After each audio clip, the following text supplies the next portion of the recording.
നമ്മുടെ ദിശയ്ക്ക് നമ്മുടെ പുതിയൊരു ക്ലാസ്സിലേക്ക് സ്വാഗതം.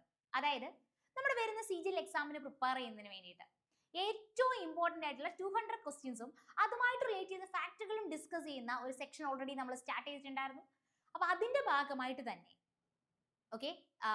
അതിന്റെ ഭാഗമായിട്ട് തന്നെയുള്ള തേർഡ് ക്ലാസ് ആയിട്ടുള്ള ഇന്ന് ഏറ്റവും ഇമ്പോർട്ടന്റ് ആയിട്ടുള്ള കുറച്ച് ക്വസ്റ്റ്യൻസും അതുമായിട്ട് റിലേറ്റ് ചെയ്ത ഫാക്റ്റുകളുമായിരിക്കും നമ്മൾ പഠിക്കുന്നുണ്ടാവുക. ഓക്കെ, അപ്പൊ നമുക്ക് ക്ലാസ്സിലേക്ക് കിടക്കാം. ഓക്കെ, നമ്മുടെ ഫസ്റ്റ് ക്വസ്റ്റ്യൻ നോക്കേ ഇങ്ങനെയാണ് കേട്ടോ. നമ്മുടെ ഫസ്റ്റ് ക്വസ്റ്റ്യൻ എന്ന് പറയുന്നത് who introduce the law abolishing the practice of Sati in British India in 1829. അപ്പൊ ഞാൻ എപ്പോഴും നിങ്ങളോട് പറയാറുണ്ട്, നമ്മുടെ ക്വസ്റ്റ്യനിൽ എന്തെങ്കിലും ഫാക്ട് വരുവാണെങ്കിൽ അതുകൂടി എന്ത് ചെയ്തോണം, പഠിച്ചോണം. അപ്പൊ ഇവിടെ പറയുന്നു സതി അബോളിഷ് ചെയ്തതുമായിട്ട് റിലേറ്റ് ചെയ്തിട്ടുള്ള ലോ അത് 1829 കേട്ടോ. സതി അബോളിഷ് ചെയ്തതുമായിട്ട് റിലേറ്റ് ചെയ്തിട്ടുള്ള നിയമം 1829 ശരിക്കും ഇൻട്രൊഡ്യൂസ് ചെയ്യുന്നത് ആരാണ്? സതി അബോളിഷ് ചെയ്തതുമായിട്ടുള്ള നിയമം 1829 ഇൻട്രൊഡ്യൂസ് ചെയ്യുന്നത് ആരാണ്? സതി അബോളിഷ് ചെയ്തതുമായിട്ട് റിലേറ്റ് ചെയ്തിട്ടുള്ള നിയമം 1829 ഇൻട്രൊഡ്യൂസ് ചെയ്യുന്നത് മറ്റാരുമല്ല, ആൻസർ ആരാണ്? William Bentinck. ഈ ഒരു ക്വസ്റ്റ്യൻ അല്ലെങ്കിൽ ഈ ഒരു സീരീസിൽ നമ്മൾ ഡിസ്കസ് ചെയ്യുന്ന എല്ലാ ക്വസ്റ്റ്യനും നമ്മുടെ 2025 CGL എക്സാമിന് ചോദിച്ച ക്വസ്റ്റ്യനാണ്. അപ്പൊ ഈ ഒരു ക്വസ്റ്റ്യൻ ഓൾറെഡി മുന്നേ നമ്മുടെ എക്സാമുകൾക്ക് ചോദിച്ചിട്ടുള്ളതുമാണ്. അപ്പൊ നമ്മൾ പഠിക്കുകയാണ്. അതായത് സതി അബോളിഷ് ചെയ്യുന്നതുമായിട്ട് റിലേറ്റ് ചെയ്തിട്ടുള്ള ഒരു ലോ 1829 വില്യം ബെന്റിക് ഇൻട്രൊഡ്യൂസ് ചെയ്യുന്നത്. ഓക്കെ, അപ്പൊ ഈ വില്യം ബെന്റിക്കിന്റെ ടൈം പീരീഡ് ചെറുതായിട്ട് നമുക്കൊന്ന് പഠിക്കാം. അതായത് വില്യം ബെന്റിക്കിന്റെ ടൈം പീരീഡ് എന്ന് പറയുന്നത് നമ്മുടെ 1828 മുതൽ 1835 വരെയുള്ള ടൈം പീരീഡ് ആണ് വില്യം ബെന്റിക്കിന്റെ ടൈം പീരീഡ് എന്ന് പറയുന്നത്. 1828 മുതൽ 1835 വരെയുള്ള ടൈം പീരീഡ് ആണ് വില്യം ബെന്റിക് റൂൾ ചെയ്യുന്നത്. ഈ ടൈം പീരീഡിൽ തന്നെ 1833 ആകുമ്പോഴത്തേക്ക് ഒരു ചാർട്ടർ ആക്ട് ഇൻട്രൊഡ്യൂസ് ചെയ്യുന്നുണ്ട് കേട്ടോ. 1833 ആകുമ്പോഴത്തേക്ക് ഒരു ചാർട്ടർ ആക്ട് ഇൻട്രൊഡ്യൂസ് ചെയ്യുന്നുണ്ട്. അപ്പൊ 1833 ചാർട്ടർ ആക്ട് ഇൻട്രൊഡ്യൂസ് ചെയ്യുന്നു. അപ്പോ ഈ 1828 മുതൽ 1833 വരെയുള്ള time period governor general of Bengal ആയിട്ട് വർക്ക് ചെയ്ത ആളാണ്, അല്ലെങ്കിൽ ഗവർണർ ജനറൽ ഓഫ് ബംഗാൾ ആയിരുന്നു ആരെന്ന് പറയുന്നത്? ഈ വില്യം ബെന്റിക് എന്ന് പറയുന്നത്. എന്നാൽ 1833 ചാർട്ടർ ആക്ടിലൂടെ മാറ്റം വരികയാണ്. 1833 മുതൽ 1835 വരെയുള്ള ടൈം പീരീഡിൽ ഗവർണർ ജനറൽ ഓഫ് ഇന്ത്യ ആയിരുന്നു. ഗവർണർ ജനറൽ ഓഫ് ബംഗാൾ എന്ന് മാറിയിട്ട് ആരായി? ഗവർണർ ജനറൽ ഓഫ് ഇന്ത്യ എന്ന് പറയുന്ന ഒരു പോസ്റ്റിലേക്ക് മാറുകയാണ്. അപ്പോ ലാസ്റ്റ് ഗവർണർ ജനറൽ ഓഫ് ബംഗാളിന്റെ അവസാനത്തെ ഗവർണർ ജനറൽ ആരാണെന്ന് വെച്ചാൽ അതിന് ആൻസർ ആരാണ്? William Bentinck. First governor general of ഇന്ത്യയുടെ ഫസ്റ്റ് ഗവർണർ ജനറൽ ആരാണ്? Governor general of India. ആ ഒരു പോസ്റ്റിലേക്ക് വരുന്നത് ആരാണെന്ന് വെച്ചാൽ അതിന് ആൻസറും വില്യം ബെന്റിക്. ഓക്കെ, പറഞ്ഞ കാര്യങ്ങൾ സിമ്പിൾ ആയിട്ട് മനസ്സിലായോ? അതായത് 1829 സതി അബോളിഷ് ചെയ്തുകൊണ്ടുള്ള ലോ വരുന്ന ടൈമില് ആരായിരുന്നു അല്ലെങ്കിൽ ആരായിരുന്നത് ഇൻട്രൊഡ്യൂസ് ചെയ്യുന്നതെന്ന് വെച്ച് കഴിഞ്ഞാൽ അതിന് ആൻസർ വില്യം ബെന്റിക് ആണ്. വില്യം ബെന്റിക്കിന്റെ ടൈം പീരീഡ് നമ്മൾ പഠിച്ചു. 1828 മുതൽ നമ്മുടെ 1835 വരെയുള്ള ടൈം പീരീഡ് ആണ് വില്യം ബെന്റിക്കിന്റെ ടൈം പീരീഡ്. അതിൽ 1833 ചാർട്ടർ ആക്ട് ഇൻട്രൊഡ്യൂസ് ചെയ്യുന്നുണ്ട്. അതുവരെ ഗവർണർ ജനറൽ ഓഫ് ബംഗാൾ ആയിരുന്ന വില്യം ബെന്റിക് പിന്നീട് ആരായിട്ട് മാറുകയാണ്? ഗവർണർ ജനറൽ ഓഫ് ഇന്ത്യ എന്ന് പറയുന്ന ഒരു പോസ്റ്റിലേക്ക് മാറുകയാണ്. അപ്പൊ ലാസ്റ്റ് ഗവർണർ ജനറൽ ഓഫ് ബംഗാളും ഫസ്റ്റ് ഗവർണർ ജനറൽ ഓഫ് ഇന്ത്യയും ആരാണ്? അത് വില്യം ബെന്റിക് ആണ്. വില്യം ബെന്റിക് അധികാരത്തിലേക്ക് വരുന്ന വർഷം പറഞ്ഞു എന്നാ? 1828 അല്ലെ? വില്യം ബെന്റിക് അധികാരത്തിലേക്ക് വരുന്ന വർഷം എന്നാണ്? 1828. ഈ 1828 എന്ന് കേൾക്കുമ്പോഴേ ഓർത്തോളുക, ബ്രഹ്മസമാജ് എസ്റ്റാബ്ലിഷ് ചെയ്യുന്നു കേട്ടോ. ബ്രഹ്മസമാജ് എസ്റ്റാബ്ലിഷ് ചെയ്യുന്ന വർഷം എന്നാണ്? 1828. ബ്രഹ്മസമാജ് എസ്റ്റാബ്ലിഷ് ചെയ്യുന്നത് ആരാണെന്ന് അറിയണം, അത് രാജാറാം മോഹൻ റോയ്. ഓക്കെ, അപ്പൊ ബ്രഹ്മസമാജ് എസ്റ്റാബ്ലിഷ് ചെയ്യുന്നത് എന്നാണെന്ന് വെച്ച് കഴിഞ്ഞാൽ അതിന് ആൻസർ 1828. ബ്രഹ്മസമാജ് എസ്റ്റാബ്ലിഷ് ചെയ്യുന്നത് ആരാണെന്ന് വെച്ചാൽ അതിന് ആൻസർ രാജാറാം മോഹൻ റോയ്. അപ്പൊ ബ്രഹ്മസമാജ് 1828 എസ്റ്റാബ്ലിഷ് ചെയ്യുന്നത് ആരാണ്? രാജാറാം മോഹൻ റോയ്. ആ ഒരു ഫാക്ട് കൂടി അവിടുന്ന് എന്ത് ചെയ്തോളുക, ഓർത്തിരുന്നോളുക. ഓക്കെ, ദെൻ നമുക്ക് അടുത്ത ഫാക്ടിലേക്ക് പോവാം. ഇവിടെ ഫസ്റ്റ് ഓപ്ഷൻ കണ്ടോ, Dalhousie. Doctor of lapse introduce ചെയ്യുന്നത് ആരാണെന്ന് ചോദിക്കും. മോസ്റ്റ് റിപ്പീറ്റഡ് ക്വസ്റ്റ്യൻ കേട്ടോ. ഡോക്ടർ ഓഫ് ലാബ്സ് ഇൻട്രൊഡ്യൂസ് ചെയ്യുന്നത് ആരാണെന്ന് ചോദിക്കും. അത് ഡെൽഹൌസി ആണ്. ഈ ഡോക്ടർ ഓഫ് ലാബ്സിലൂടെ ആദ്യമായിട്ട് ക്യാപ്ചർ ചെയ്യുന്ന പ്ലേസ് ഏതാണെന്ന് ചോദിക്കും. സത്താറ പിടിച്ചെടുക്കുന്ന വർഷം എന്നാണെന്ന് ചോദിക്കും. 1848. ഓക്കെ, അപ്പൊ ഡോക്ടർ ഓഫ് ലാബ്സ് ഇൻട്രൊഡ്യൂസ് ചെയ്ത ആരാണെന്ന് വെച്ചാൽ അതിന് ആൻസർ ഡെൽഹൌസി. ഡോക്ടർ ഓഫ് ലാബ്സിലൂടെ ആദ്യമായിട്ട് പിടിച്ചെടുക്കുന്ന പ്രദേശം ഏതാണെന്ന് വെച്ചാൽ അതിന് ആൻസർ സത്താറ. ഏത് വർഷമാണെന്ന് വെച്ച് കഴിഞ്ഞാൽ 1848. ആദ്യമായിട്ട് ഒരു റെയിൽവേ ലൈൻ എന്നാണ്? 1853. ഓക്കെ, 1853 ഫസ്റ്റ് റെയിൽവേ ലൈൻ വരുന്നു. ഏതൊക്കെ പ്ലേസുകളെ തമ്മിലാണ് കണക്ട് ചെയ്യുന്നത് വെച്ച് കഴിഞ്ഞാൽ അതിന് ആൻസർ ബോംബെ ടു താനെ. കേട്ടോ, ഏതൊക്കെ പ്ലേസുകളെ തമ്മിൽ കണക്ട് ചെയ്യുന്ന വെച്ചാൽ അതിന് ആൻസർ ബോംബെ ടു താനെ. അപ്പൊ 1853 ഏതൊക്കെ പ്ലേസുകളെ തമ്മിലാണ് കണക്ട് ചെയ്യുന്നത് വെച്ച് കഴിഞ്ഞാൽ, അല്ലെങ്കിൽ 1853 ആദ്യത്തെ റെയിൽവേ ലൈൻ വരുന്നു. ഇത് ഏതൊക്കെ പ്ലേസുകളെ തമ്മിലാണ് കണക്ട് ചെയ്യുന്നത് ചോദിക്കും, ബോംബെ ടു താനെ. എടാ, ഇതും മുന്നേ ചോദിച്ചുകൊണ്ടിരുന്ന ക്വസ്റ്റ്യൻ തന്നെയാണ്. പറയട്ടെ, 2025 നടന്ന എക്സാമിന് സ്റ്റേറ്റ്മെന്റ് ടൈപ്പ് ആയിട്ട് ക്വസ്റ്റ്യൻ ചോദിച്ചു. അതായത് 1853 ഇൻട്രൊഡ്യൂസ് ചെയ്ത റെയിൽവേ ലൈൻ ഏതൊക്കെ പ്ലേസുകളെ തമ്മിലാണ് കണക്ട് ചെയ്യുന്നത്. അത് ബോംബെ ടു പൂനെ എന്നായിരുന്നു അവിടെ ഓപ്ഷൻ ഉണ്ടായിരുന്നത്. തെറ്റാണ്. 1853 ഇൻട്രൊഡ്യൂസ് ചെയ്ത റെയിൽവേ ലൈൻ കണക്ട് ചെയ്യുന്ന ഏതൊക്കെ പ്ലേസിനെ തമ്മിലാണ്, ബോംബെ ടു താനെ. അപ്പൊ ഈ രണ്ട് ഫാക്ടുകൾ ഏറ്റവും ഇമ്പോർട്ടന്റ് ആയിട്ട് ഓർത്തിരുന്നു. ഡോക്ടർ ഓഫ് ലാബ്സ് ഇൻട്രൊഡ്യൂസ് ചെയ്ത ആരാണെന്ന് വെച്ചാൽ ഡൽഹൌസി. ഡോക്ടർ ഓഫ് ലാബ്സിലൂടെ ഡൽഹൌസി ക്യാപ്ചർ ചെയ്യുന്ന പ്രദേശം ഏതാണെന്ന് വെച്ച് കഴിഞ്ഞാൽ സത്താറ. ഏത് വർഷമാണെന്ന് അറിയണം, 1848. 1853 ഫസ്റ്റ് റെയിൽവേ ലൈൻ കണക്ട് ചെയ്ത പ്ലേസ് ഏതൊക്കെയാ, Bombay to Thane.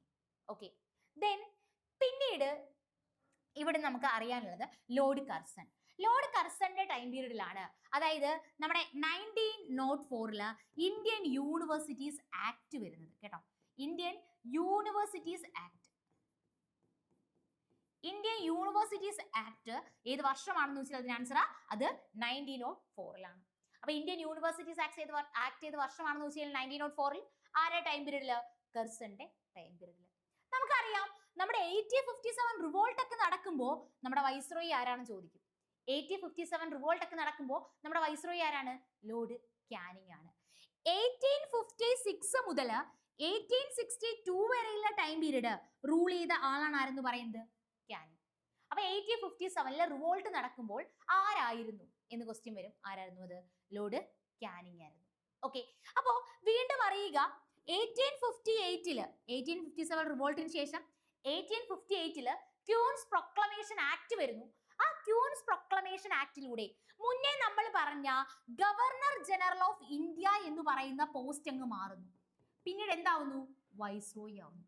Okay, governor general of India എന്ന് പറയുന്ന പോസ്റ്റ് മാറി എന്തിലേക്ക് വരുന്നു, വൈസ്രോയിലേക്ക് വരുന്നു. അപ്പൊ governor general of India, last governor general of India ആരാണ്, നമ്മുടെ Lord Canning. Last governor general of ഇന്ത്യയും അതുപോലെ തന്നെ ഫസ്റ്റ് വൈസ്രോയി, ആദ്യത്തെ വൈസ്രോയും ആരാണ്, ലോർഡ് കാനിങ് ആണ്. കാര്യം മനസ്സിലായോ? അതായത് ലോർഡ് കാനിങ് 1856 അധികാരത്തിലേക്ക് വരുന്നു.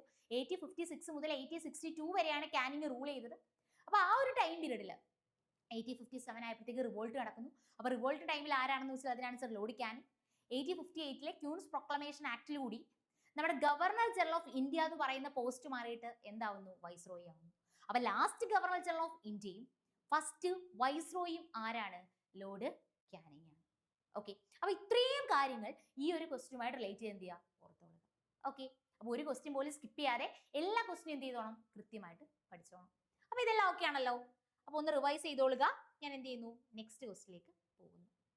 എടാ, നമ്മുടെ ക്വസ്റ്റ്യൻ എങ്ങനെയാണ്, consider the following statement regarding India's Ramsar site. ഇന്ത്യയുടെ റംസാർ സൈറ്റുമായിട്ട് റിലേറ്റ് ചെയ്തിട്ടുള്ള സ്റ്റേറ്റ്മെന്റുകളാണ് ചോദിച്ചിട്ടുള്ളത്. അതായത് India has the largest number of Ramsar site in South Asia.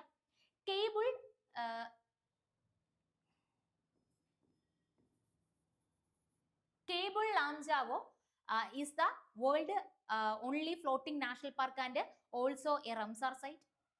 All of India's Ramsar sites are located in coastal area. അപ്പോൾ south Asian രാജ്യങ്ങൾ എടുക്കുവാണെങ്കിൽ ഏറ്റവും കൂടുതൽ ഇന്ത്യക്കാണ് ഏറ്റവും കൂടുതൽ റംസാർ സൈറ്റുകൾ ഉള്ളത്. എത്ര റംസാർ സൈറ്റുകൾ ഇന്ത്യക്ക് ഞാൻ ഈ ക്ലാസ് എടുക്കുന്ന ഈ ഒരു ടൈം പീരീഡ് വരെ ഉണ്ടെന്ന് വെച്ച് കഴിഞ്ഞാൽ ടോട്ടൽ 100 റംസാർ സൈറ്റ് ആണ്. ഓക്കെ, ഈ 100th റംസാർ സൈറ്റ് ഏതാണെന്ന് വെച്ച് കഴിഞ്ഞാൽ അത് ജയപ്രകാശ് നാരായൺ സാങ്ച്വറി. കേട്ടോ, Jayaprakash Narayan sanctuary. Jayaprakash Narayan sanctuary. Okay, അപ്പം ഇന്ത്യക്ക് ഇതുവരെ ഞാൻ ക്ലാസ് എടുക്കുന്ന ടൈം വരെ ടോട്ടൽ എത്ര റംസാർ സൈറ്റുകളാണെന്ന് വെച്ചാൽ 100 Ramsar site. 100th Ramsar site ഏതാണെന്ന് അറിയണം, ജയപ്രകാശ് നാരായൺ ബേർഡ് സാങ്ച്വറി. കേട്ടോ, ജയപ്രകാശ് നാരായൺ ബേർഡ് സാങ്ച്വറി. അപ്പൊ 100th റംസാർ സൈറ്റ് ആണ് ജയപ്രകാശ് നാരായൺ ബേർഡ് സാങ്ച്വറി എന്നുള്ളത് പറഞ്ഞല്ലോ. എന്താണ് ഈ റംസാർ സൈറ്റുകൾ എന്നൊക്കെ പറയുമ്പോൾ, തണ്ണീർത്തടങ്ങളെ പ്രൊട്ടക്ട് ചെയ്യണം. എന്താണ് റംസാർ സൈറ്റ് എന്ന് പറയുമ്പോൾ, നമ്മുടെ തണ്ണീർത്തടങ്ങളുടെ protection. World wetland day celebrate ചെയ്യുന്നത് എന്നാണ് ചോദിക്കും കേട്ടോ. ക്വസ്റ്റ്യൻ വരും, വേൾഡ് വെറ്റ്ലാൻഡ് ഡേ സെലിബ്രേറ്റ് ചെയ്യുന്നത് എന്നാണ്. അപ്പൊ വേൾഡ് വെറ്റ്ലാൻഡ് ഡേ എന്നാണെന്ന് വെച്ചാൽ ഫെബ്രുവരി 2 കേട്ടോ. വേൾഡ് വെറ്റ്ലാൻഡ് ഡേ സെലിബ്രേറ്റ് ചെയ്യുന്നത് എന്നാണെന്ന് വെച്ചാൽ ആൻസർ ഫെബ്രുവരി 2. ഈ വേൾഡ് വെറ്റ്ലാൻഡ് ഡേ അല്ലെങ്കിൽ നമ്മുടെ റംസാർ കൺവെൻഷൻ സൈൻ ചെയ്യുന്ന വർഷം എന്നാണ് ചോദിക്കും കേട്ടോ. റംസാർ കൺവെൻഷൻ സൈൻ ചെയ്യുന്ന വർഷം എന്താണെന്ന് വെച്ച് കഴിഞ്ഞാൽ അത് 1971. ഓക്കെ, റംസാർ കൺവെൻഷൻ സൈൻ ചെയ്യുന്ന വർഷം എന്താണ്? 1971. ഈ റംസാർ കൺവെൻഷനിലോട്ട് ഇന്ത്യ ജോയിൻ ചെയ്യുന്ന വർഷം എന്താണെന്ന് വെച്ച് കഴിഞ്ഞാൽ അത് 1982. ഇതും ക്വസ്റ്റ്യൻ ആയിട്ട് വരും. ഇന്ത്യ ജോയിൻ ചെയ്യുന്ന വർഷം എന്താണ്? 1982. ഓക്കെ, അപ്പൊ ഇത്രയും സിമ്പിൾ ആയിട്ടുള്ള കാര്യങ്ങൾ ഇവിടുന്ന് ഓർത്തുകൊള്ളുക. ആദ്യത്തെ പോയിന്റ് പറഞ്ഞത് കറക്റ്റ് ആണ്. ഏറ്റവും കൂടുതൽ റംസാർ സൈറ്റ് ഉള്ളത് ഇന്ത്യയിലാണ്, സൗത്ത് ഏഷ്യൻ രാജ്യങ്ങൾ എടുക്കുമ്പോൾ. അപ്പോ റംസാർ സൈറ്റ് എന്ന് പറയുമ്പോൾ തണ്ണീർത്തടങ്ങളുടെ പ്രൊട്ടക്ഷൻ. ഇന്ത്യയിൽ ഇതുവരെ എത്ര റംസാർ സൈറ്റുകൾ? 100. 100th റംസാർ സൈറ്റ് ആണ് ഇത് ജയപ്രകാശ് നാരായൺ ബേർഡ് സാങ്ച്വറി. ഇത് എവിടെയാ? ഉത്തർപ്രദേശിലാണ് കേട്ടോ. ജയപ്രകാശ് നാരായൺ ബേർഡ് സാങ്ച്വറി എവിടെയാണ്? ഉത്തർപ്രദേശിൽ. Keibul Lamjao floating national park ആണ് അല്ലെ. ഈ ഫ്ലോട്ടിംഗ് നാഷണൽ പാർക്ക് ആയിട്ടുള്ള കേബിൾ ലാംജാവോ എവിടെയാണെന്ന് വെച്ച് കഴിഞ്ഞാൽ അത് മണിപ്പൂരിലാണ്, ലോക്തക് ലേക്കിൽ അല്ലെ. Floating national park and also Keibul Lamjao is the world only floating national park and also a Ramsar site. എവിടെയാ ഈ കേബിൾ ലാംജാവോ എന്ന് പറയുന്ന നാഷണൽ പാർക്ക്? എവിടെയാണെന്ന് വെച്ചാൽ അത് മണിപ്പൂരിലാണ്. ഓക്കെ, അപ്പോ ഇതിലെ ഈ മൂന്നാമത്തെ സ്റ്റേറ്റ്മെന്റ് തെറ്റാണ് കേട്ടോ. All of India's Ramsar site are located in coastal area, അത് തെറ്റാണ്. ബാക്കി രണ്ടും 1 ഉം 2 ആണ് കറക്റ്റ് ആയിട്ടുള്ളത്. അപ്പോ വേൾഡ് വെറ്റ്ലാൻഡ് ഡേ നമ്മൾ സെലിബ്രേറ്റ് ചെയ്യുന്നത് ഫെബ്രുവരി 2 റംസാർ കൺവെൻഷൻ സൈൻ ചെയ്യുന്നത് 1971. ഇന്ത്യ അതിലേക്ക് ജോയിൻ ചെയ്യുന്ന എന്നാണ്? 1982. അപ്പൊ റംസാർ കൺവെൻഷൻ 1971 സൈൻ ചെയ്യുന്നു, ഇന്ത്യ അതിലേക്ക് ജോയിൻ ചെയ്യുന്ന എന്നാണ്? 1982. ഓക്കെ, അപ്പൊ അത്രയും ഫാക്ടുകൾ ഇതുമായിട്ട് റിലേറ്റ് ചെയ്ത് ഓർത്തിരിക്കുക. ഓക്കെ, നമുക്ക് അടുത്ത ക്വസ്റ്റിലേക്ക് പോവാം. What to basic posture form of basic of Odissi dance. Odissi ഡാൻസിന്റെ ബേസിക്കിൽ അല്ലെങ്കിൽ ഒഡീസി ഡാൻസിന്റെ 2 ബേസിക് പോസ്ചറുകൾ ഏതൊക്കെയാണ്? നല്ലൊരു ക്വസ്റ്റ്യൻ ആണ്, മുന്നേ ഒന്നും ചോദിച്ചു കണ്ടിട്ടില്ല, ആദ്യമായിട്ട് ചോദിക്കുകയാണ്. ഏതൊക്കെയാണെന്ന് ചോദിച്ചാൽ അതിന് ആൻസർ ത്രിഭംഗയും അതുപോലെ തന്നെ ചൗക്ക്. ചൗക്ക എന്നും പറയുന്നുണ്ട്, അതുപോലെ തന്നെ ചൗക്ക്. ത്രിഭംഗയും അതുപോലെ തന്നെ ചൗക്ക്. ഓക്കെ, ഒഡീസി ഡാൻസ് ഫോമിന്റെ 2 ബേസിക് പോസ്റ്ററുകളാണ് ഏതൊക്കെ? ത്രിഭംഗയും അതുപോലെ തന്നെ ചൗക്ക്. ത്രിഭംഗ എന്ന് പറയുമ്പോൾ നമ്മുടെ ബോഡിയെ 3 പോർഷൻ ആക്കി ബെൻഡ് ചെയ്യുന്നു. നീ, അതുപോലെ തന്നെ നമ്മുടെ ടോർസോ, അതുപോലെ തന്നെ നമ്മുടെ നെക്ക്. ഇങ്ങനെ 3 പോർഷനിൽ വരുന്ന ബെൻഡ് അല്ലെങ്കിൽ 3 പോർഷനിലുള്ള ബെൻഡിൽ വരുന്ന ആ ഒരു വളവിൽ വരുന്ന ആ ഒരു പോസ്റ്റർ, അതാണ് ഇത് ത്രിഭംഗ. ഓക്കെ, അതുപോലെ തന്നെ ചൗക്ക് എന്ന് ഉദ്ദേശിക്കുന്നത് നമ്മുടെ സ്ക്വയർ ഷേപ്പിൽ വരുന്ന ഒരു സ്റ്റാൻസ്, ഒരു സ്ക്വയർ ഷേപ്പിലുള്ള പോസ്റ്റർ, അതാണ് ഇതെന്ന് പറയുന്നത് നമ്മുടെ ചൗക്ക് എന്ന് പറയുന്നത്. ഓക്കെ, അപ്പൊ ചൗക്ക് ത്രിഭംഗ 2 പോസ്റ്ററും എന്തുമായിട്ട് റിലേറ്റ് ചെയ്താണ്? ഒഡീസി ഡാൻസുമായിട്ട് റിലേറ്റ് ചെയ്താണ്. എടാ, റീസെന്റ് ചോദിച്ചു കണ്ടൊരു ക്വസ്റ്റ്യൻ ഇങ്ങനെയാ, ഒഡീസി ഡാൻസ് ഫോമിന്റെ ഫസ്റ്റ് സ്റ്റെപ്പ് ഏതാണ്? ഒഡീസി ഡാൻസ് ഫോമിന്റെ ഫസ്റ്റ് സ്റ്റെപ്പ് ഏതാണെന്ന് ക്വസ്റ്റ്യൻ വന്നു. ഒഡീസി ഡാൻസ് ഫോമിന്റെ ഫസ്റ്റ് സ്റ്റെപ്പാണ് മംഗളചരൺ കേട്ടോ. ഒഡീസി ഡാൻസ് ഫോമിന്റെ ഫസ്റ്റ് സ്റ്റെപ്പ് ഏതാണെന്ന് വെച്ചാൽ അതിന് ആൻസർ ഏതാണ്? മംഗളചരൺ. ഒഡീസി ഡാൻസ് ഫോമിന്റെ ഫസ്റ്റ് സ്റ്റെപ്പ് ഏതാണെന്ന് വെച്ചാൽ അതിന് ആൻസർ ഏതാണ്? മംഗളചരൺ. ഈ ഒഡീസി എന്ന് പറയുന്ന ടേം കോയിൻ ചെയ്യുന്നത് ആരാണ്? അങ്ങനെ ഒരു ക്വസ്റ്റ്യൻ വന്നു കേട്ടോ. ഒഡീസി എന്ന് പറയുന്ന ടേം കോയിൻ ചെയ്യുന്നത് ആരാണെന്ന് ചോദിച്ചു. അത് ആരാണെന്ന് വെച്ച് കഴിഞ്ഞാൽ കബിചന്ദ്ര കാളിചരൺ പട്നായിക് ആണ് കേട്ടോ. ഇതൊക്കെ നല്ല ക്വസ്റ്റ്യൻ ആണ്. കബിചന്ദ്ര കാളിചരൺ പട്നായിക് ഒഡീസി എന്ന് പറയുന്ന ടേം കോയിൻ ചെയ്യുന്നത് കബിചന്ദ്ര കാളിചരൺ പട്നായിക്. ഓക്കെ, അപ്പൊ നമ്മൾ പറഞ്ഞ എങ്ങനെയാണ് ശരിക്കും ഒഡീസി ഡാൻസ് ഫോം ബിഗിൻ ചെയ്യുന്ന എന്തോട് കൂടിയിട്ടാ? മംഗളചരണോട് കൂടിയിട്ടാ. ഒഡീസി എന്ന് പറയുന്ന ടേം കോയിൻ ചെയ്യുന്നതോ കബിചന്ദ്ര കാളിചരൺ പട്നായിക്. ഓക്കെ, അപ്പൊ പറഞ്ഞത് ഇങ്ങനെ, അതായത് ചൗക്ക്, ത്രിഭംഗ ഒഡീസി ഡാൻസ് ഫോമിന്റെ പോസ്റ്റേഴ്സ്. ഒഡീസി ഡാൻസ് ഫോമിലെ ഫസ്റ്റ് സ്റ്റെപ്പ് ആണ് ഇത് മംഗളചരൺ. ഒഡീസി എന്ന് പറയുന്ന ടേം കോയിൻ ചെയ്യുന്നത് കബിചന്ദ്ര കാളിചരൺ പട്നായിക് ആണ്. ഓക്കെ, ഈ ഒഡീസി ഡാൻസ് ഫോം ശരിക്കും ആദ്യകാലങ്ങളിൽ ടെമ്പിളുകളിൽ ഫീമെയിൽസ് പെർഫോം ചെയ്യുന്ന ഡാൻസ് ആയിരുന്നു. അവരെ അറിയപ്പെട്ടിരുന്ന പേര് ഒഡീസി ഡാൻസ് ഫോം ആദ്യകാലങ്ങളിൽ അവിടുത്തെ ടെമ്പിളിൽ ഫീമെയിൽ പെർഫോം ചെയ്യുന്ന ഡാൻസ് ആയിരുന്നു. അവരെ അറിയപ്പെട്ടിരുന്ന പേരാണ് മഹാരീസ് എന്നുള്ളത് കേട്ടോ. അവരെ അറിയപ്പെടുന്ന പേരെന്തായിരുന്നു? മഹാരീസ് എന്നായിരുന്നു അവരെ അറിയപ്പെട്ടിട്ടുണ്ടായിരുന്നത്. ഇനി എപ്പോഴും ചോദിക്കുന്ന ഒരു ക്വസ്റ്റ്യൻ ഞാൻ പറഞ്ഞു തരട്ടെ. അതായത് ഈ ഒഡീസി ഡാൻസുമായിട്ട് ഏറ്റവും ഫേമസ് ആയിട്ടുള്ള ആളാണ് ആരെന്ന് പറയുന്നത്? കേളുചരൺ മോഹപാത്ര. കേട്ടോ, ഒഡീസി ഡാൻസുമായിട്ട് ഏറ്റവും ഫേമസ് ആയിട്ടുള്ള ആളാണ് ആരെന്ന് പറയുന്നത്? കേളുചരൺ മോഹപാത്ര എന്ന് പറയുന്നത്. ഈ കേളുചരൺ മോഹപാത്രയ്ക്ക് പത്മവിഭൂഷൺ ലഭിച്ച വർഷം അറിയുക, അത് 2000-ലാണ്. കേളുചരൺ മോഹപാത്രയ്ക്ക് പത്മവിഭൂഷൺ ലഭിച്ച വർഷം എന്നാണ്? 2000. ഓക്കെ, അത് ഓർക്കാലോ. അപ്പൊ ഇത്രയും കാര്യങ്ങൾ ഈ ക്വസ്റ്റ്യനുമായിട്ട് റിലേറ്റ് ചെയ്ത് ഓർക്കുക. അതായത് ഒഡീസി ഡാൻസ് ഫോമിന്റെ രണ്ട് ബേസിക് പോസ്ചറുകളാണ് ത്രിഭംഗയും അതുപോലെ തന്നെ ചൗക്ക് എന്ന് പറയുന്നത്. അതെന്താണെന്നുള്ളത് പറഞ്ഞു തന്നു. അതുപോലെ തന്നെ ഒഡീസി ഡാൻസ് ഫോമിന്റെ ഫസ്റ്റ് സ്റ്റെപ്പാണ് മംഗളചരൺ. ഒഡീസി എന്ന് പറയുന്ന ടേം കോയിൻ ചെയ്തത് ആരാണ്? കബിചന്ദ്ര കാളിചരൺ പട്നായിക് ആണ്. ദെൻ വീണ്ടും അറിയേണ്ടത്, അതായത് കേളുചരൺ മോഹപാത്ര ഒഡീസി ഡാൻസുമായിട്ട് റിലേറ്റ് ചെയ്യുന്നു. പത്മവിഭൂഷൺ ലഭിച്ച വർഷം 2000-ലാണ്. ദെൻ ഈ ഒഡീസി ഡാൻസ് ഫോം ശരിക്കും അവിടുത്തെ ടെമ്പിളുകളിൽ ഫീമെയിൽസ് ആദ്യകാലങ്ങളിൽ പെർഫോം ചെയ്തിരുന്ന ഡാൻസ് ഫോം ആയിരുന്നു. അവരെ അറിയപ്പെട്ടിരുന്ന പേരെന്ന് പറയുന്നത് മഹാരീസ് എന്നാണ്. ഓക്കെ, അപ്പൊ നമുക്ക് നെക്സ്റ്റ് ക്വസ്റ്റ്യനിലേക്ക് പോവാം. ഓക്കെ, അപ്പൊ നെക്സ്റ്റ് ക്വസ്റ്റ്യനിലേക്ക് പോകുന്നതിന് മുന്നേ പ്രോപ്പർ ആയിട്ട് കൃത്യമായിട്ട് സിലബസ് ഓറിയന്റഡ് ആയിട്ട് എക്സാമിന് മാറി വന്ന പാറ്റേൺ അനുസരിച്ച് ക്വസ്റ്റ്യൻ ചോദിക്കുന്ന രീതിയിലാണ് എക്സാമിന് ഏറ്റവും ബെസ്റ്റ് ആയിട്ട് പ്രിപ്പയർ ചെയ്യാൻ നിങ്ങൾ ആഗ്രഹിക്കുന്നുണ്ടെങ്കിൽ നമ്മുടെ ദിശ അക്കാദമിയുടെ ഓൺലൈൻ കോഴ്സസ് അവൈലബിൾ ആണ്. Online and offline courses available ആണ്. ഓഫ്ലൈൻ നമുക്ക് കൊട്ടാരക്കര, കൊല്ലം, ട്രിവാൻഡ്രം, കാലിക്കറ്റ്, തൃശ്ശൂർ 5 സ്ഥലങ്ങളിലാണ് ബ്രാഞ്ചുകൾ ഉള്ളത്.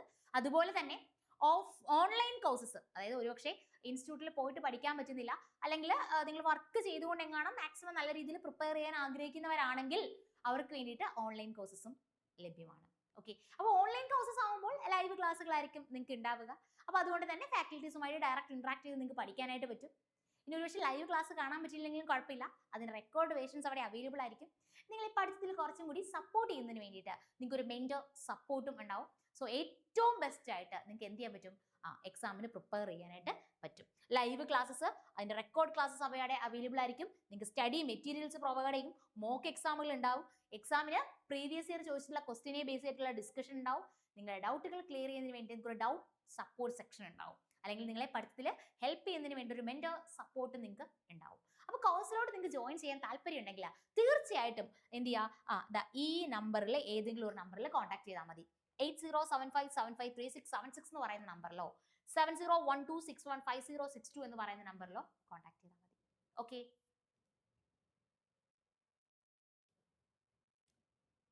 അപ്പൊ അടുത്തേത് പറയുന്നത് ഇങ്ങനെയാണ്. What term is used for the collection of hymns in Rigveda? ഋഗ്വേദത്തിൽ ഹൈംസിനെ കളക്ട് ചെയ്യാൻ വേണ്ടിയിട്ട് യൂസ് ചെയ്തിരുന്ന ടേം. ഓക്കെ, ഋഗ്വേദത്തിൽ ഹൈംസിന്റെ കളക്ഷനെ ഡിനോട്ട് ചെയ്യാൻ വേണ്ടി യൂസ് ചെയ്യുന്ന ടേം ഏതാണെന്ന് വെച്ചാൽ അത് സൂക്തയാണ് കേട്ടോ. ഏത് ടേമാണ്? സൂക്ത. അപ്പൊ വേദങ്ങൾ നമുക്കറിയാം ഏതൊക്കെയാ? ഋഗ്വേദ, വേദങ്ങൾ നമുക്കറിയാം ഋഗ്വേദ, സാമവേദ, യജുർവേദ. ഋഗ്വേദ, സാമവേദ, യജുർവേദ, അഥർവവേദ. ഓക്കെ, ഋഗ്വേദ, സാമവേദ, യജുർവേദ, അഥർവവേദ. അതൊക്കെയാണ് 4 വേദങ്ങൾ എന്ന് പറയുന്നത്. ഋഗ്വേദ, സാമവേദ, യജുർവേദ, അഥർവവേദ. ഈ വേദങ്ങൾ മെഷർ ചെയ്യുന്ന ടൂളുകളാണ് ഏതെന്ന് പറയുന്നത്? വേദാംഗാസ് എന്ന് പറയുന്നത്. കേട്ടോ, വേദങ്ങൾ മെഷർ ചെയ്യുന്ന ടൂളുകളെയാണ് എന്തെന്ന് പറയുന്നത്? വേദാംഗാസ്. വേദങ്ങൾ നമ്മൾ പറഞ്ഞു ഋഗ്വേദ, സാമവേദ, യജുർവേദ, അഥർവവേദ. ക്വസ്റ്റ്യൻ വരും, വേദാംഗാസ് ടോട്ടൽ എത്ര എണ്ണമാണ്? വേദങ്ങൾ മെഷർ ചെയ്യുന്ന ടൂളുകളാണ് വേദാംഗാസ്. വേദാംഗാസ് ടോട്ടൽ എത്ര എണ്ണമാണ്? അങ്ങനെ ചോദിച്ചാൽ അതിന് ആൻസർ 6 വേദാംഗാസ്. വേദാംഗാസ് ടോട്ടൽ എത്ര എണ്ണമാണെന്ന് വെച്ചാൽ അതിന് ആൻസർ 6 വേദാംഗാസ്. 6 വേദാംഗ അല്ലെങ്കിൽ 6 വേദാംഗാസ് ആണുള്ളത്. അപ്പൊ അത് ഏതൊക്കെയാണെന്ന് വെച്ച് കഴിഞ്ഞാൽ ഇങ്ങനെ ഓർക്കുക: ശിക്ഷ, കൽപ്പ, വ്യാകരണ, ശിക്ഷ, കൽപ്പ, വ്യാകരണ, നിര്യുക്ത, ചാണ്ട, ജ്യോതിഷ. ഓക്കെ, അപ്പൊ ശിക്ഷ, കൽപ്പ, വ്യാകരണ, നിര്യുക്ത, ചാണ്ട, ജ്യോതിഷ. ഓക്കെ, അപ്പൊ 6 വേദാംഗാസ് ഏതൊക്കെയാണെന്ന് വെച്ച് കഴിഞ്ഞാൽ ശിക്ഷ, കൽപ്പ, വ്യാകരണ, നിര്യുക്ത, ചാണ്ട, ജ്യോതിഷ. ശിക്ഷ, കൽപ്പ, വ്യാകരണ, നിര്യുക്ത, ചാണ്ട, ജ്യോതിഷ. ശിക്ഷ എന്ന് പറയുമ്പോൾ അതിന്റെ പ്രൊനൗൺസിയേഷൻ ഫോണറ്റിക്സ് ആണ് പറയുന്നത്. കൽപ്പ എന്ന് പറയുമ്പോൾ റിച്വൽസ്. വ്യാകരണ എന്ന് പറയുമ്പോൾ ഗ്രാമർ. നിര്യുക്ത എന്ന് പറയുമ്പോൾ എത്തിമോളജി. ചാണ്ട എന്ന് പറയുമ്പോൾ മെട്രിക്സ്. ജ്യോതിഷ എന്ന് പറയുമ്പോൾ അസ്ട്രോണമി. ഓക്കെ, അപ്പോ ശിക്ഷ, കൽപ്പ, വ്യാകരണ, നിര്യുക്ത, ചാണ്ട, ജ്യോതിഷ. ഓക്കെ, ശിക്ഷ എന്ന് പറയുമ്പോൾ ഫോണറ്റിക്സ്, കൽപ്പ റിച്വൽസ്, വ്യാകരണ ഗ്രാമർ, നിര്യുക്ത എത്തിമോളജി, ചാണ്ട മെട്രിക്സ്, ജ്യോതിഷ അസ്ട്രോണമി. ഓക്കെ, അപ്പൊ വേദങ്ങൾ മെഷർ ചെയ്യുന്ന ടൂളുകളാണ് വേദാങ്കാസ്. എത്ര വേദാങ്കാസ് ആണുള്ളതെന്ന് ക്വസ്റ്റ്യൻ വന്നിട്ടുണ്ട്. അപ്പൊ പെട്ടെന്ന് നമ്മൾ 4 ചോദിച്ച് 4 ആൻസർ എഴുതി പോവും, എഴുതരുത്. 6 വേദാംഗങ്ങളാണ് ടോട്ടൽ ഉള്ളത്. ഓക്കെ, അപ്പൊ നമുക്ക് നെക്സ്റ്റ് ക്വസ്റ്റിലേക്ക് പോവാം. ഓക്കെ, എടാ നെക്സ്റ്റ് ക്വസ്റ്റ്യൻ ഇങ്ങനെയാ. ദൊല്ലു കുനിത, ഇത് കണ്ടോ, മോസ്റ്റ് റിപ്പീറ്റഡ് ക്വസ്റ്റ്യൻ, എപ്പോഴും ചോദിക്കുന്നതാണ്. ആ ക്വസ്റ്റ്യൻ നമ്മുടെ കഴിഞ്ഞ സീറ്റിലും ചോദിച്ചു. അപ്പൊ ദൊല്ലു കുനിത, അത് നമ്മൾ മനസ്സിലാക്കേണ്ടത്. അത്തരത്തിൽ പ്രീവിയസ് ഇയറിൽ റിപ്പീറ്റ് ചെയ്ത് വരുന്ന ക്വസ്റ്റ്യൻസ് വളരെ സിമ്പിൾ ആയിട്ട് നമുക്ക് മാർക്ക് സ്കോർ ചെയ്യാൻ പറ്റുന്ന ഏരിയ. അപ്പൊ ആ ഏരിയയിലുള്ള ക്വസ്റ്റ്യൻസ് നമുക്ക് നഷ്ടപ്പെടാൻ പാടില്ല. ആ മാർക്ക് നമുക്ക് എന്ത് ചെയ്യണം, സ്കോർ ചെയ്യണം. അപ്പൊ അത്തരത്തിലൊരു ക്വസ്റ്റ്യൻ ആണിത്. Dollu Kunitha, a folk dance performed with large drums belongs to which region. അതായത് ദൊല്ലു കുനിത. ഓക്കെ, അപ്പൊ ദൊല്ലു കുനിത എവിടെയാ? ദൊല്ലു കുനിത എവിടെയാണെന്ന് വെച്ചാൽ കർണാടക. ഓക്കെ, ദൊല്ലു കുനിത എവിടെയാണെന്ന് വെച്ചാൽ അതിന് ആൻസർ കർണാടക. ഈ കർണാടകയിലെ ഡാൻസ് ഫോംസുകളാണ് ദൊല്ലു കുനിത കർണാടകയാണെന്ന് പറഞ്ഞു. ബൈലാട്ട, അതുപോലെ തന്നെ സുഗി, അതുപോലെ തന്നെ വീരാഗസി, ഓക്കെ, ബൂട്ടാട് അല്ലെങ്കിൽ ബൊലാക് ആട്ട്. പഠിക്കാൻ കുറച്ച് പ്രയാസമാണ്, പക്ഷേ ക്വസ്റ്റ്യൻ വന്നു കേട്ടോ. ബൂട്ടാട കോല, ബൊലാക്കാട്ട്, ബൂട്ടാട കോല. അപ്പൊ ഇതൊക്കെ എവിടെയാണ്? നമ്മുടെ കർണാടകയിലുള്ള ഡാൻസ് ഫോമുകളാണ്. Dollu Kunitha is a dance form, അറിയുക, പെർഫോംഡ് വിത്ത് ലാർജ് ഡ്രംസ്, വളരെ വലിയ ഡ്രമ്മുകൾ കൊണ്ട് പെർഫോം ചെയ്യുന്ന ഡാൻസ് ഫോം ആണ് ഇതെന്ന് പറയുന്നത് ദൊല്ലു കുനിത. അപ്പൊ ദൊല്ലു കുനിത എവിടെയാ? ദൊല്ലു കുനിത കർണാടകയിലാണെന്ന് പറഞ്ഞു. ബൈലാട്ട, സുഗി, വീരാഗസി, ബൊലാക് ആട്ട്, ബൂട്ടാട കോല. അപ്പൊ ഇത് കംപ്ലീറ്റ് എന്ത് ചെയ്തോളുക? ഒന്ന് സ്ക്രീൻഷോട്ട് എടുത്തോളുക. കാരണം ഇതിനകത്ത് ഈ ഡാൻസ് ഫോമുകളെല്ലാം എന്ത് ചെയ്തിട്ടുണ്ട്, നമ്മുടെ എക്സാമിന് ക്വസ്റ്റ്യൻ ആയിട്ട് വന്നിട്ടുണ്ട്. ഓക്കെ, അടുത്തത് റീസെന്റ് ആയിട്ട് ചോദിച്ചു പറഞ്ഞതാണ് ഗാരുഡി ഗോംബെ. കേട്ടോ, റീസെന്റ് ചോദിച്ചതാണ്. ഈ ഗാരുഡി ഗോംബെ എന്ന് പറയുന്ന ഡാൻസ് എവിടെയാണ്? ഗാരുഡി ഗോംബെ, അതും എവിടെയാ? കർണാടകയിൽ. കേട്ടോ, അപ്പൊ അതൊന്ന് നോട്ട് ചെയ്തോളുക. ഗാരുഡി ഗോംബെ എവിടെയാണെന്ന് വെച്ചാൽ അതിന് ആൻസർ എവിടെയാണ്? കർണാടക. അതുപോലെ തന്നെ ജൂഡു ഹാലിഗി. കേട്ടോ, ഇതൊക്കെ കേട്ടിട്ട് ഇപ്പൊ നിങ്ങൾക്ക് പഠിക്കാൻ കുറച്ച് പാടാണ്, പക്ഷെ ഇങ്ങനെ ജൂഡു എന്നൊക്കെ പറഞ്ഞിട്ട് ആലോചിക്കുക കേട്ടോ. ജൂഡു എവിടെയാ? കർണാടക. ഗാരുഡി എവിടെയാണ്? കർണാടക. ഇത് രണ്ടുമാണ് പുതിയതായിട്ട് കർണാടകയിൽ നിന്ന് ചോദിച്ചു കണ്ട ഡാൻസ് ഫോം എന്ന് പറയുന്നത്. ഓക്കെ, എടാ അപ്പം ഇങ്ങനെ പഠിക്കുക. ദൊല്ലു കുനിത ലാർജ് ഡ്രമ്മുകളൊക്കെ വെച്ച് പെർഫോം ചെയ്യുന്ന ഡാൻസ് ഫോം എവിടെയാണ്? കർണാടകയിൽ. അപ്പൊ ദൊല്ലു കുനിത കർണാടകയിലാണെന്ന് പറഞ്ഞു. ഓർക്കുക, ബൈലാട്ട, സുഗി, വീരാഗസി, ബൊലാക് ആട്ട്, ബൂട്ടാട കോല, ഗാരുഡി ഗോംബെ, ജൂഡു ഹാലിഗി. കേട്ടോ, ബൂട്ടാട കോല, ഗാരുഡി ഗോംബെ, ജൂഡു ഹാലിഗി എവിടെയാണ്? എവിടെയാണെന്ന് വെച്ചാൽ അതിന് ആൻസർ കർണാടക. ഓക്കെ,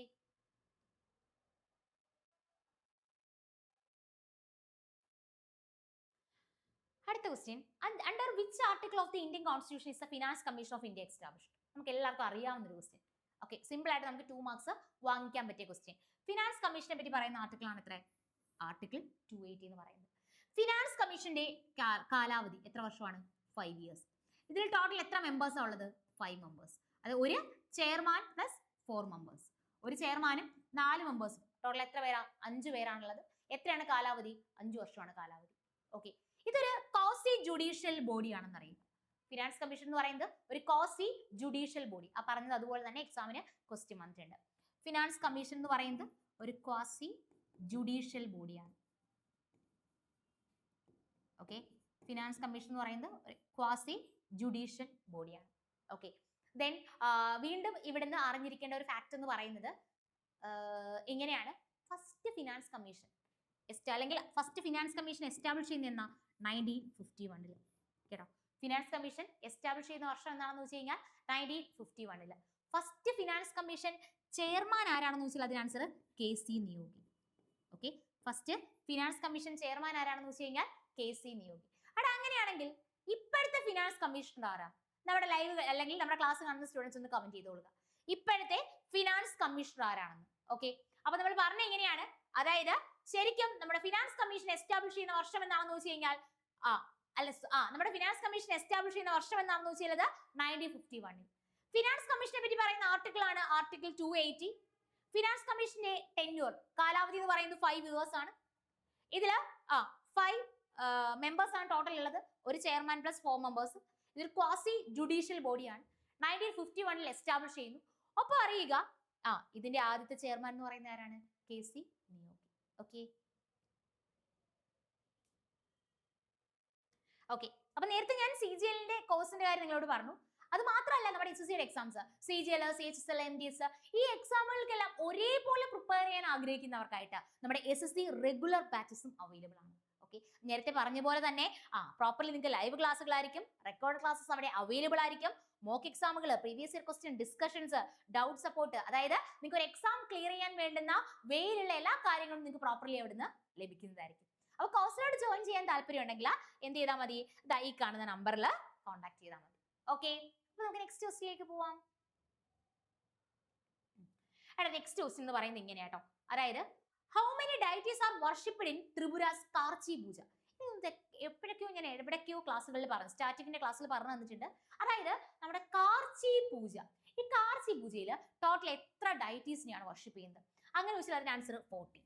ഓക്കെ, കാർച്ചി പൂജയിൽ ടോട്ടൽ എത്ര ഡൈറ്റീസിനെയാണ് വർഷിപ്പ് ചെയ്യുന്നത് വെച്ചാൽ അതിന് ആൻസർ 14 ഡൈറ്റീസിനെയാണ് വർഷിപ്പ് ചെയ്യുന്നത്. അപ്പോ ക്വസ്റ്റ്യനിൽ നിന്ന് പഠിക്കാം, കാർച്ചി പൂജ എവിടെയാണെന്ന് വെച്ചാൽ അതിന് ആൻസർ ത്രിപുരയിലാണ് കേട്ടോ. കാർച്ചി പൂജ എവിടെയാണ്? ത്രിപുരയിൽ. ഗരിയ പൂജ എവിടെയാണെന്ന് ചോദിക്കും, അതും ത്രിപുരയിൽ കേട്ടോ. കാർച്ചി പൂജ എവിടെയാണെന്ന് ക്വസ്റ്റ്യൻ വരും, എവിടെയാണ്? ത്രിപുരയിൽ. ഗരിയ പൂജ എവിടെയാണെന്ന് ചോദിക്കും, അതും എവിടെയാ? ത്രിപുരയിൽ. അപ്പൊ കാർച്ചി പൂജ ത്രിപുര, ഗരിയ പൂജയും എവിടെയാണ്? ത്രിപുരയിൽ. ഓക്കെ, ഇനി ഹോജാഗിരി, അതും ത്രിപുരയിലാണ്. ഹോജാഗിരി ഡാൻസ്, ഹോജാഗിരി എവിടെയാണ്? അതും ത്രിപുരയിൽ. ഓക്കെ, അപ്പൊ കാർച്ചി പൂജ ത്രിപുര, ഗരിയ പൂജ ത്രിപുരയിലാണ്, ഹോജാഗിരിയും എവിടെയാണ്? ത്രിപുരയിൽ. അപ്പൊ അത് മൂന്നും ഇതുമായിട്ട് റിലേറ്റ് ചെയ്ത് എന്ത് ചെയ്തോളുക? ഓർത്ത് ഇരുന്നോളുക. ഓക്കെ, അപ്പോ നമുക്ക് നെക്സ്റ്റ് ക്വസ്റ്റ്യൻ. ഓക്കെ, അപ്പൊ നമ്മുടെ ഇന്നത്തെ ക്ലാസ്സിലെ ലാസ്റ്റ് ക്വസ്റ്റ്യൻ ആണിത് കേട്ടോ. ഓക്കെ, കുറച്ച് ക്വസ്റ്റ്യൻ ഡിസ്കസ് ചെയ്തോളൂ. അതായത് ആ ക്വസ്റ്റ്യൻസ് കംപ്ലീറ്റ്ലി എന്ത് ചെയ്തോണം? പ്രോപ്പർലി നിങ്ങൾ പഠിച്ചോണം. അത് ക്ലാസ് കേൾക്കുന്നതിന് കൂടെ തന്നെ എന്ത് ചെയ്യണം? നോട്ട് എഴുതി റിവൈസ് ചെയ്ത്, അല്ലെങ്കിൽ ക്ലാസ് കേൾക്കുന്നതിന് കൂടെ തന്നെ പഠിച്ചു പോകണം. അറിയാത്തവയെ മാത്രം ഫാക്ടുകളാക്കി എന്ത് ചെയ്തോണം? നോട്ട് ചെയ്തോണം. ഓക്കെ, അവിടെ നമ്മൾ പറഞ്ഞ ഇങ്ങനെയാണ്, അതായത് നോക്ക്, the Simon Commission appointed in 1927 was boycotted by international counters because. അപ്പൊ എന്തുകൊണ്ടാണ് നമ്മുടെ സൈമൺ കമ്മീഷൻ 1927 അപ്പോയിന്റ് ചെയ്യുന്ന സൈമൺ കമ്മീഷൻ നമ്മൾ ബഹിഷ്കരിക്കാനുണ്ടായ കാരണം എന്തുകൊണ്ടാണ്? അതിനത്ര ഒറ്റ ഇന്ത്യൻ മെമ്പേഴ്സ് പോലും ഉണ്ടായിരുന്നില്ല. 1927 സൈമൺ കമ്മീഷൻ ഫോം ചെയ്യുന്നു. ഇന്ത്യയിലേക്ക് വരുന്നത് 1928 കേട്ടോ. സൈമൺ കമ്മീഷൻ ഇന്ത്യയിലേക്ക് വരുന്നത് എന്നാണ്? 1928. അപ്പൊ 1927 ഫോം ചെയ്യുന്നു, 1928 സൈമൺ കമ്മീഷൻ ഇന്ത്യയിലേക്ക് വരുന്നു അല്ലെ? അപ്പോ ഇങ്ങനെ ഓർക്കുക, ഇതിനകത്ത് ഒറ്റ ഇന്ത്യൻ മെമ്പേഴ്സ് പോലും ഉണ്ടായിരുന്നില്ല. അതുകൊണ്ടാണ് നമ്മൾ ഇതിനെ എന്ത് ചെയ്തത്? ബോയ്ക്കോട്ട് ചെയ്തത്, ബഹിഷ്കരിച്ചത്. ഓക്കെ, അപ്പോ സൈമൺ കമ്മീഷൻ 1927 അപ്പോയിന്റ് ചെയ്തു, 1928 ഇന്ത്യയിലേക്ക് വരുന്നു. നമ്മൾ സൈമൺ ഗോ ബാക്ക് എന്നൊക്കെ പറഞ്ഞ മുദ്രാവാക്യവുമായിട്ട് സ്ലോഗനൊക്കെ ആയിട്ട് ഇതിനെന്ത് ചെയ്യുന്നു? എതിർക്കുന്നു. ഇതിലുണ്ടായ ലാത്തി ചാർജിലാണ് ആര് മരണപ്പെടുന്നത്? ലാലാ ലജ്പത് റായ് മരണപ്പെടുന്നത് കേട്ടോ. ഇതിലുണ്ടായ ലാത്തി ചാർജിലാണ് ആര് മരണപ്പെടുന്നത്? ലാലാ ലജ്പത് റായ് മരണപ്പെടുന്നത്. ഈ ലാലാ ലജ്പത് റായിയുമായിട്ട് റിലേറ്റ് ചെയ്ത ബുക്കാണ് ഏതെന്ന് പറയുന്നത്? Unhappy India. നമ്മുടെ പഞ്ചാബ് നാഷണൽ ബാങ്ക് ഫൗണ്ട് ചെയ്യുന്നത് ആരാണ്? ലാലാ ലജ്പത് റായ് ആണ്. എന്നാണ്? 1894. ഓക്കെ, പറഞ്ഞത് മനസ്സിലായോ? 1928 സൈമൺ കമ്മീഷൻ ഇന്ത്യയിലേക്ക് വരുമ്പോൾ അന്നേരം ഉണ്ടായ ലാത്തി ചാർജിലാണ് ആര് മരണപ്പെടുന്നത്? ലാലാ ലജ്പത് റായ് മരണപ്പെടുന്നത്. അൺഹാപ്പി ഇന്ത്യ ആരുടെ ആ ബുക്കാ? ലാലാ ലജ്പത് റായിയുടെ ബുക്കാണ്. Then Punjab national bank 1894 found ചെയ്യുന്ന ആരാണ്? ലാല ലജ്പത് റായ് ആണ്. എടാ കഴിഞ്ഞില്ല, ഇങ്ങനെ കൂടി ഓർക്കുക. അതായത് പഞ്ചാബ് നാഷണൽ ബാങ്ക് 1894 ലാല ലജ്പത് റായ് എന്ത് ചെയ്യുന്നത്? ഫൗണ്ട് ചെയ്യുന്നത്. ഓക്കെ, ഇങ്ങനെ കൂടി കാര്യങ്ങൾ പ്രോപ്പർലി ഓർക്കണം. അതായത് servants of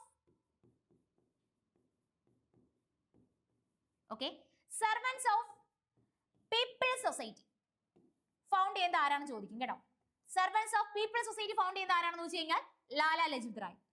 1921 servants of people society found ചെയ്യുന്ന ആരാണ്?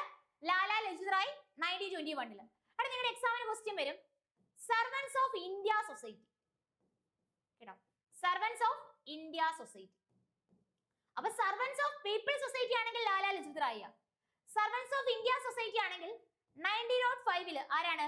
ഗോപാലകൃഷ്ണ ഗോഖലെ കേട്ടോ. ആരാണ്? ഗോപാലകൃഷ്ണ ഗോഖലെയാണ്.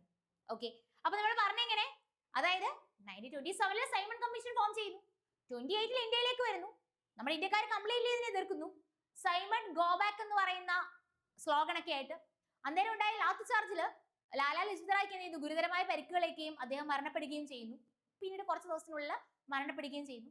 ഈ ലാല ലജ്പത് റായ് എന്ന് പറയുന്ന പേര് കേൾക്കുമ്പോഴേ ഓർത്തോണം, servants of people society Lala Lajpat Rai ആണ് ഫോം ചെയ്യുന്നത് 1921. അൺഹാപ്പി ഇന്ത്യ ലാല ലജ്പത് റായുടെ വർക്കാണ്. Punjab national bank Lala Lajpat Rai found ചെയ്യുന്നു എന്നാണ് 1894. ഓക്കെ, അപ്പൊ ഇത്രയും കാര്യങ്ങള് പ്രോപ്പർലി ഓക്കെ ആണല്ലോ. ഓക്കെ ഓക്കെ അപ്പോ ഏറ്റവും ഇമ്പോർട്ടന്റ് ആയിട്ടുള്ള കുറച്ച് ക്വസ്റ്റ്യൻസും അതുമായിട്ട് റിലേറ്റ് ചെയ്ത് പറഞ്ഞു തന്ന ഓരോ ഫാക്ടുകളും എക്സാം പോയിന്റ് ഓഫ് വ്യൂ അത്രയും ഇമ്പോർട്ടന്റ് ആണ്. സോ ഒരു ഫാക്ടുകൾ പോലും മിസ് ചെയ്യാതെ എന്തുള്ള എല്ലാ കാര്യങ്ങളും പഠിച്ചു കൊടുക്കുക. നമ്മുടെ തേഴ്സ്ഡേയിൽ അടുത്ത സെക്ഷൻ ഉണ്ടാവും, അതായത് ഇതിന്റെ കണ്ടിന്യൂഷൻ ആയിട്ട് നെക്സ്റ്റ് സെക്ഷൻ ഉണ്ടാവും. അപ്പൊ അതിൽ മറ്റു ചില ക്വസ്റ്റ്യൻസും അതുമായിട്ട് റിലേറ്റ് ചെയ്ത ഫാക്ടുകൾ നമുക്ക് എന്ത് ചെയ്യാം? പഠിക്കാം. അപ്പൊ അങ്ങനെയാണെങ്കിൽ നെക്സ്റ്റ് ക്ലാസ്സിൽ മീറ്റ് ചെയ്യാം. Thank you all and happy